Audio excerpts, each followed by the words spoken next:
Iba ang amoy ng perang ninakaw. May bigat, parang dumaan sa nanginginig na kamay na puno ng takot. Gusto ko yung ganong pera. Ako si Alan. Sa harap ng ibang tao, isa akong ordinaryong motorcycle taxi driver. Tahimik at hindi tawag pansin. Pero sa gabi, ako ang bangungot ng mga walang kamalay-malay na pasahero. Ang modus ko, pilitin silang mag-withdraw ng lahat ng pera nila. Kunin ito at burahin sila sa mundong ito. Marami na akong napatay. Wala akong pinipili. Babae, lalaki, tanda, bata. Basta't na-withdraw ko na ang laman ng ATM nila, wala na silang kwenta sa akin. Para lang silang papel na sinusunog. Walang halaga pagkatapos gamitin. Ngayong gabi, may bago akong target. Isang lalaking nasa 20. Abala sa pagsi-cellphone habang naghihintay ng masasakyan.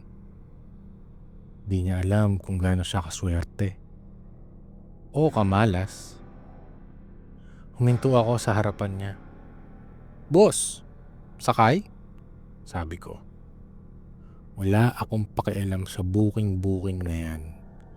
Minsan, para umangat ka, kailangan mo ng unting iligal. Basta may pasahero, sasakay ko yan. Saglit siyang nagduda, pero sumakay rin sa motor ko. "Commonwealth po," sabi niya. Ngumiti ako. Mahaba-habang biyahe. Sapat para gawin ang plano ko. Habang bumabagtas kami sa kalsada, binagalan ko ang takbo at sinilip ko siya sa side mirror. Mukhang pagod. Nakakaidlip pa nga eh. Sakto. Sa isang madilim na eskinita, bigla akong lumiko. "Boss, malito ha," sabi niya habang kinakabahan. Hindi ako sumagot. Sa halip, inilabas ko ang patalim at idiniin sa kanyang tagiliran. "Huwag kang gagalaw," bulong ko. Ramdam ko ang panginginig niya. "Huwag pre, may pamilya ako." Wala akong pakialam. Sa may eskinita, merong nag-iisang ATM. "I-withdraw mo lahat ng pera mo," utos ko. Sinunod naman niya. Nanginginig ang kamay habang sinalang ang credit card at pinindot ang PIN sa ATM. Nang lumabas ang pera, inabot niya to sa akin habang namumutla. Ngunit di pa ako tapos. Hinila ko siya sa dilim at isang mabilis na saksak ang bumura sa kanyang buhay. Habang inaayos ko ang pera, napansin kong may papel na nakausli sa ATM. Isang resibo. Sa ilalim ng nakaprint na mga numero, may sulat kamay. "Tulong! Nasa likod ko siya." Nalaglag ang resibo mula sa kamay ko. Napatingin ako sa bangkay. Hindi niya yan sinulat. Mula sa ATM screen, may aninong dumaan. Isang malamig na bulong sa likuran ko ang nagsabi na, "Ikaw naman."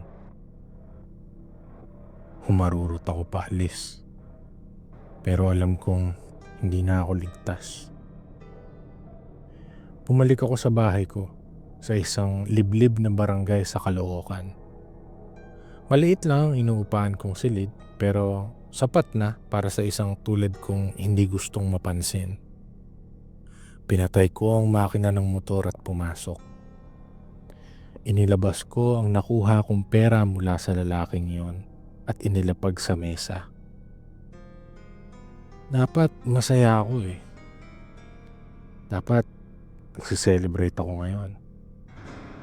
Pero hindi ako mapakali. Ramdam ko may nasa likod ko. Naramdaman ko ang malamig na hangin na tila hinaplos yung batok ko. Alam kong mag-isa lang ako sa bahay pero may aninong gumalaw sa gilid ng paningin ko. Tumayo ako at binuksan ang ilaw. Wala akong nakita. Napalingon ako sa mesa at naroon ang resibo. Hindi ko dinala yon. Hindi ko rin naman tinabi. Pero naroon to. Nakapatong sa mga pera. Dahan-dahan kong kinuha ang papel. Hindi ko na kailangan basahin. Alam kong iyon pa rin ang mensahe. Tulong, nasa likod ko siya. Tumingin ako sa salamin at doon ko siya nakita. Nakatingin siya sa akin. Hindi siya ang lalaking pinatay ko kanina. Mas matagal na siyang patay. Mata lamang ang nakikita ko sa kanya. Nanlilisik at puno ng galit. Hindi siya gumagalaw. Hindi rin siya nagsasalita. Pero narinig ko siya sa isipan ko. Ang sabi niya, "Ikaw naman." Bumagsak ako sa sahig. Pinilit kong pigilan ang sigaw na gustong lumabas mula sa lalamunan ko. Hindi to totoo. Guni-guni lang to, sabi ko sa sarili ko. Pero hindi ako makagalaw. Di rin ako makahinga. At lalong hindi ako makatakbo. At sa unang pagkakataon sa buhay ko, naramdaman ko ang takot na dati kong ipinapadama sa iba. Hindi ako makalaban. Isang matalim na sakit ang bumalot sa dibdib ko. Sinubukan kong labanan pero parang may malamig na kamay na dumudurog sa puso ko mismo. Ang huling narinig ko ay ang sariling boses ko. Humihingal, dumadaing. Sa huling sandali bago lumabo ang paningin ko, nakita ko siya. Ang multo ng dati kong biktima at ang resibo sa lamesa na may isang bagong mensaheng lumitaw. Impyerno.